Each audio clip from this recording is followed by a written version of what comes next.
Certes, le serviteur croyant, lorsqu'il s'apprête à quitter la vie de ce monde ad-dunya et à rejoindre l'au-delà al-akhirah, l'accueil des anges au visage lumineux et rayonnant tel le soleil al-shams, et avec eux un habit provenant du paradis al-jannah et un musc du paradis al-jannah, et s'approche avec eux l'ange de la mort, Malakul Maut. L'ange de la mort s'assoit alors près du mort, près de l'agonisant, et il s'adresse à son âme et il lui dit alors: Ya ayyatuhan nafsul mutma'inna, ô toi l'âme tranquille, sors par la satisfaction d'Allah et l'agrément d'Allah. Il dit alayhi salatu wassalam: l'âme sort du corps comme de l'eau coule d'une jarre. L'eau, lorsqu'elle coule d'une jarre, elle coule avec douceur. Eh bien, l'âme du croyant sortira du corps avec douceur. L'ange de la mort la récupère alors.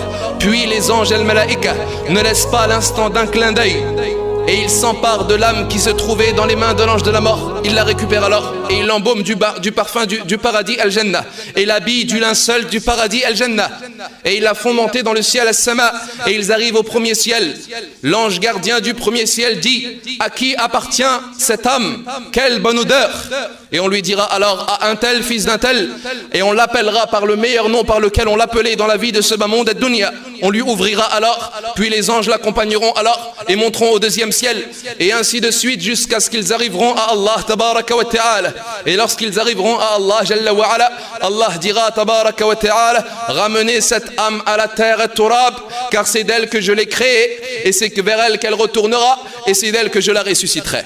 Puis l'âme est accompagnée par ses anges à sa tombe, dans laquelle elle retrouve son corps, qui a été préalablement lavé et enveloppé dans son linceul et enterré.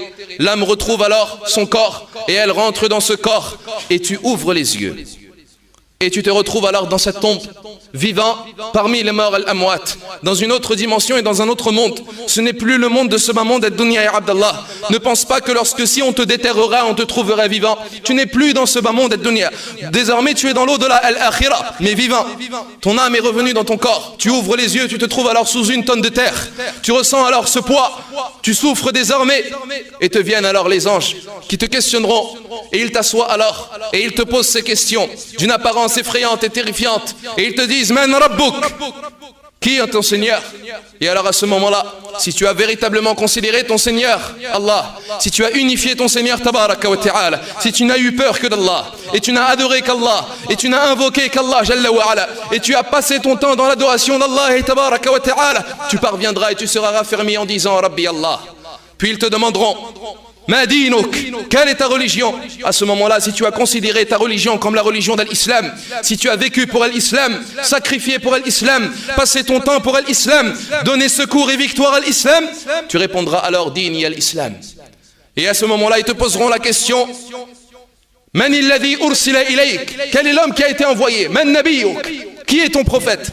À ce moment-là, si tu as considéré Muhammad alayhi salatu wassalam comme ton prophète et ton messager, tu as suivi sa sunna, tu as appris son comportement, tu as appliqué, tu l'as défendu, tu as appris sa vie et la vie de ses compagnons, tu répondras: Nabiyyi Muhammadun sallallahu alayhi wa sallam. Et à ce moment-là, un appel sera lancé venant du ciel disant: An sadaqa abdi, mon serviteur a été véridique. Afrishuhu bil jannah wa albisuhu bil jannah waftahu lahu baban ila al jannah. Habillez-le de paradis et installez-le dans des lits du paradis et ouvrez-lui une porte vers le paradis al jannah. Ta tombe sera alors élargie et tu ne verras même pas à portée de vue et à l'horizon, et des matelas et des tapis et des oreillers seront installés, et tu vivras désormais dans les délices de la tombe si tu as effectué des actions qui te permettront d'être protégé du châtiment de la tombe, adabul qabr.